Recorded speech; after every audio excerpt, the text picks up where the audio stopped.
Time to suit up.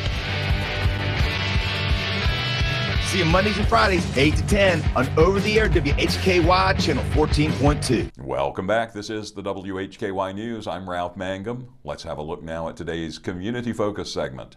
Hickory City Council meets in regular session Tuesday. WHKY's Rob Eastwood has a preview. That meeting will be held in council chambers at the Julian G. Whitener Municipal Building in downtown Hickory.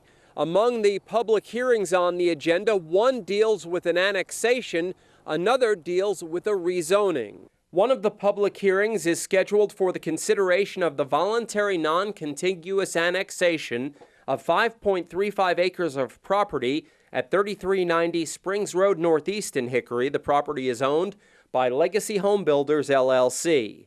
Another public hearing is for the consideration of a rezoning petition for property at 209 29th Avenue Northeast from R2 residential to office and institutional, or OI. The consent agenda includes the approval of the annual auditing contract with Martin Starnes and Associates. Also on the consent agenda, Council is calling for a public hearing to consider the voluntary contiguous annexation of 15.828 acres of property located at the terminus of 7th Street Northeast in Hickory. The property is owned by Kinsale Enterprises, LLC. The consent agenda also includes Council calling for a public hearing to consider the voluntary non-contiguous annexation of 1.32 acres of property at 3420 Main Avenue Southeast in Conover. Both public hearings would be at the April 1st regular session. The full agenda is available at hickorync.gov.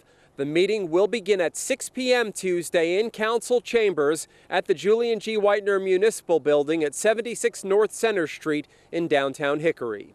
And reporting from Hickory, I'm Rob Eastwood, WHKY News. Thank you, Rob. Firefighters in Burke County responded to multiple fires at one location late last week. Chesterfield Fire and Rescue was called to an outside fire Friday morning on Snipes Street.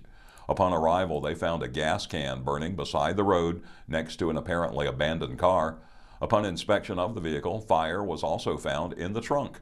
Both fires were confined and quickly extinguished. The Burke County Fire Marshal, Burke County Emergency Management, the Burke County Sheriff's Office, and the North Carolina State Highway Patrol were all called to the scene to investigate. Upon arrival, the scene was left to the Burke County Fire Marshal's office, and all Chesterfield units returned to their stations. No injuries were reported. At last report, the investigation was ongoing. That brings us to the end of Community Focus. On behalf of Ariana Mack, Rob Eastwood, and Jason Savage, I'm Ralph Mangum. This has been the WHKY News.